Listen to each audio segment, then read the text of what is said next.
Facciamo in silenzio questa preghiera di voi su di me.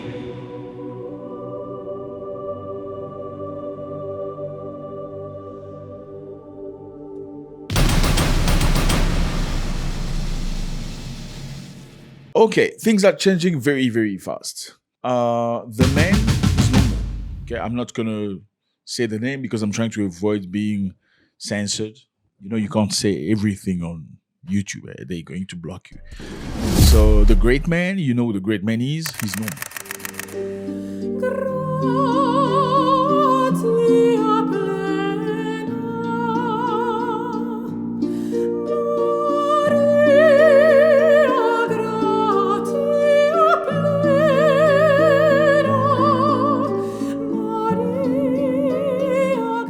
Everybody that's a believer in that sense. I'm not going to say things, and I trust your intelligence. I know you understand. Everybody that believes in that community is particularly touched, at least touched by his departure, because he's not anymore. He has to be replaced, right? Because he has to be replaced, you need candidates. Now, I'm going to give you some names of the candidates to potentially be the... You get it? Right. It's the highest man to the... He's no more. Okay, he needs to be replaced. There are names of people potentially fit to replace him. Now, we have Cardinal Pietro Parolin of Italy. Obviously, Italy. There must be some Italian in there. We have Cardinal Matteo Zuppi, also from Italy. Then we have Cardinal Peter Erdo from Hungary. Okay, Hungary, interesting place.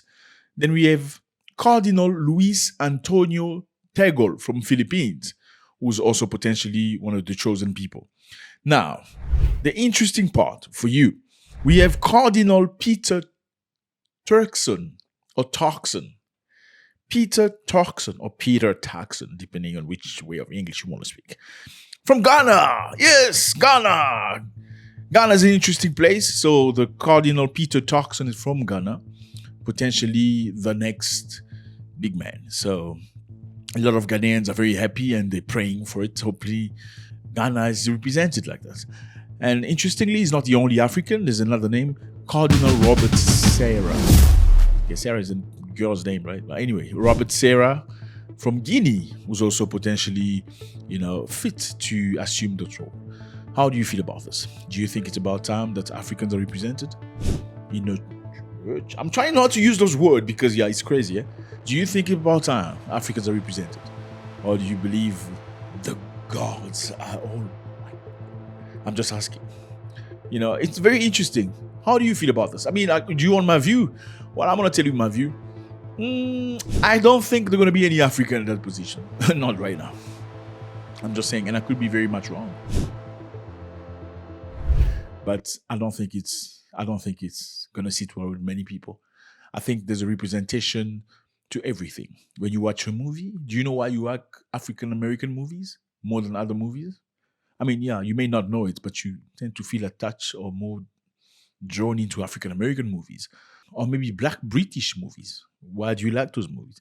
I mean, I understand you like other movies, but you when there's a story about an African-American woman who's been violated and stuff, you feel particularly touched. Why? Because you can relate to her. You look at her, you feel like she looks like your cousin.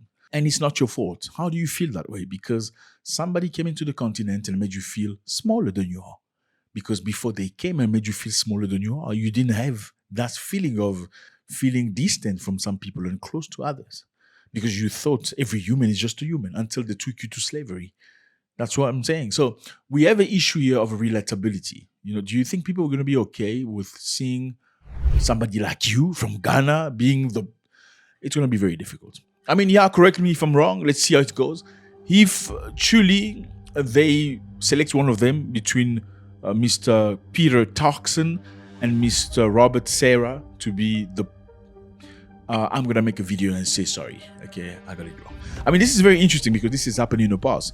You get movies like Little Mermaid Little Mermaid had a lot of backlash because they selected a black actress. She was cast as Ariel. People were very angry because originally Ariel was depicted as a white character in 1989. So seeing a black character, they didn't like it. It's the same thing. I think a lot of people won't like it seeing a black top. Now let's talk about some shithole countries. Yeah. I know you like it when we talk about some shithole countries. Okay, fellas. In Cameroon, yes, Cameroon on the map, there's a big strike happening right now. Massive strike. A lot of people are not happy. Teachers are not happy. Why do you want to bother teachers? And health workers. Don't do that. Teachers in Cameroon are currently striking due to a combination of long-standing grievance and unmet commitments by the government. Alors, nous comptons juste faire cette grève symbolique pour exprimer notre désarroi pendant des décennies d'attente concernant nos multiples problèmes. They're not very happy. We're going to jump into this very quickly so you can understand. Now, Cameroon is this country right here. Okay? Cameroon right now, fellas, faces a major education crisis. There's 4-day no school. So no school for 4 days. The teachers want to be heard. Okay? They're striking. They call it école morte. École morte literally means a school dead school. And no school happening right now. At the heart of all this, they have 6 demands. And we're going to try to find out very quickly why Cameroonian teachers are not very happy. So unpaid salaries and arrears and bonuses. Unpaid salaries for a teacher. I mean, teaching is such a noble job because they don't really get paid big, but they love what they do. In order for you to be a great teacher, you must love children. You must love what you're doing. I mean, teachers are the people that taking care of the future of a country. How can you mistreat people like that? Why would you not pay teachers? What kind of society do you want to run? I mean, you're not paying the teachers, the people that are going to build, construct the future brains of your country, the people that you could be running, and you're not paying them enough. I think that's absolutely insane. Despite instruction from President Paul Biya to address teachers' concerns, including the establishment of a national education forum and signing a special statute to teachers, these directives have not been fully implemented. Okay, so clearly Mr. President was reached out to. Somebody has told him about what's happening, how the teachers are not happy because they're not being paid. Why are they not being paid? Because somebody somewhere up there is eating their money. Yes, in Africa we say eating the money. Eating the money means spending somebody's money or your money. So instead of paying these teachers what's due to them, some senior officer somewhere whose responsibility is perhaps to distribute the money to the rightful institution, is spending money on himself or his family or his second wife or his third wife or his fourth wife. And now they've reached out to the president, and the president has said, attend to the teacher immediately. And obviously they say, yes, sir, we're going to do it, but they haven't done it. Now, it's very difficult for the president to follow up. Why? Because this is the president of Cameroon. That's him. The man is 92 years old. He's not a spring chicken anymore. He's been in power for 42 years. Matter of fact, Cameroon is the country that has the least president in the world.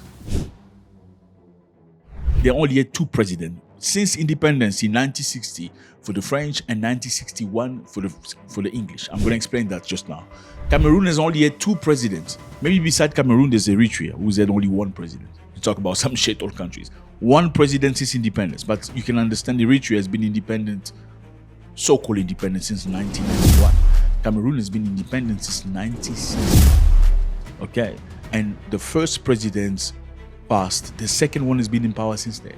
And yeah, you can wonder why people want to go out. They want to go to foreign countries because things are not right. And in fact, in Cameroon, you cannot speak your mind. Trust me. Even lawyers, sometimes lawyers are beaten up. Lawyers beaten up by police. Like, if lawyers can be beaten up by the police, who are you? Who are you? Let's continue. The teachers are unhappy because teachers report poor working conditions, including overcrowded classrooms, lack of teaching materials, and insufficient infrastructure which hinder active teaching and learning. In order to do an operation on somebody, on a patient, you need to have the tools. Without the tools, you cannot be successful in your operation. It really doesn't matter how talented you are or knowledgeable. Very difficult to accomplish your goal. Same as teaching. Teaching is an operation of the brain, but mentally, maybe spiritually at a certain level. But you cannot accomplish that if the kids are sitting in dirty classes, in a very crowded class in very difficult conditions. And in the same token, you're not even being paid. Now, why are they not being paid? Because somebody's blocking the money again. They're using the money for their own purpose. And nobody can follow up because he's maybe the nephew of the president, or maybe he's the second cousin of the president. Therefore, nobody can actually speak on him. If you try to speak on him, then they're going to find out who you are. They're going to say you're a snitch, and you're going to be beaten up in a corner while the president doesn't know a thing about it. So people choose to shut up. That's what you call a real shithole country. Have you ever been in a shithole country before? Teachers are striking because of delayed partial payment. The government has allocated funds to clear salary arrears, but payments have been delayed and often partial, leading to the continued dissatisfaction among teachers. Again, who is the enemy of the African man? Who is the enemy? I mean, somebody takes other people's salary, teachers' salary. Why do you take teachers' salaries? Why? What kind of society do you want to build? And you are surprised when people are violent? Exactly, they're going to be violent because there was no teacher for them. And you're surprised because people are unhappy? Well, let's see about the story of Cameroon. Well, Cameroon was a protectorate of the Germans. So after World War I, Germany lost most of the colonies. You remember when Europeans came to Africa to take countries, British taking Kenya, Uganda, Nigeria and stuff. Cameroon was taken by Germans. Now, in 1916, after the Germans lost the First World War, France and Britain took Cameroon from Germans. You remember, Germany lost the war and they were entitled to nothing. So Cameroon was divided in two parts, an English-speaking part, which is very close to Nigeria, and a French-speaking part. The English-speaking part was smaller than the French-speaking part. The French-speaking part got independence in 1960, while the English-speaking part got independence in 1961. But then the first president wanted to merge both of them. The first president wanted to merge Cameroon into federalism. The union was initially federal, with each side maintaining its legal, educational, and administrative system. But in 1972, President Amadou Ahidjo dissolved the federal system, creating a united state. And after that, Anglophone or English-speaking Cameroonians were not happy because they felt like the French-speaking Cameroon were taking over. They felt bigger than them. They just overtook them. English-speaking Cameroonians feel like there's limited government invested in the English region. So the Cameroonian leaders are investing more in the French area and disregarding the English-speaking people. English-speaking people also believe that there are few Anglophone in senior government and military positions. They also feel like there's neglect of local infrastructure and economic opportunity. So they feel marginalized, basically. Now, it's very sad to see a country that's supposed to engorge people of the same nature actually fight each other over who speaks English and who speaks French. Crazy stuff. And it's also sadder to see one group of them claim that they are being neglected just because they speak English. Now, Cameroon, for those of you who don't know, go through the most. I mean, a couple of weeks ago, lawyers were beaten up really bad because they expressed themselves. They wanted some sort of respect.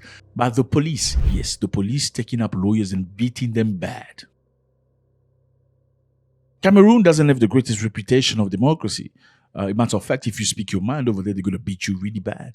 And also, there was one musician, very prominent musician, like, one of your, like your Jay-Z's and your Cisco's. Cisco doesn't exist anymore. You remember Cisco? Equivalent to your Jay-Z and 50 Cent from Cameroon. The guy name is Longue. He was beaten up bad because he made a comment about the president. He said something along the lines that we are tired, we need to fix the country and stuff like that. He was beaten up bad. That's the reality of Cameroon. So that's what it is. Then you wonder how you create an army of people that are difficult to control. I mean, you have interrupted their schooling so many times. It's very sad because later on, the English-speaking Cameroonian wanted to split the country into two so they can create their own country, feeling like one side wants to lead everybody while neglecting other people. That's one of the situations. Again, fellas, before we start talking about Europeans and Americans and how they want to run the world, we should be looking at ourselves. Okay, one of the biggest issues for Black communities is themselves. And I think we should be mature enough to recognize that. One of the best ways to heal anything in the world is first to acknowledge that I am sick. Okay, so what are we going to do about my sickness? God bless.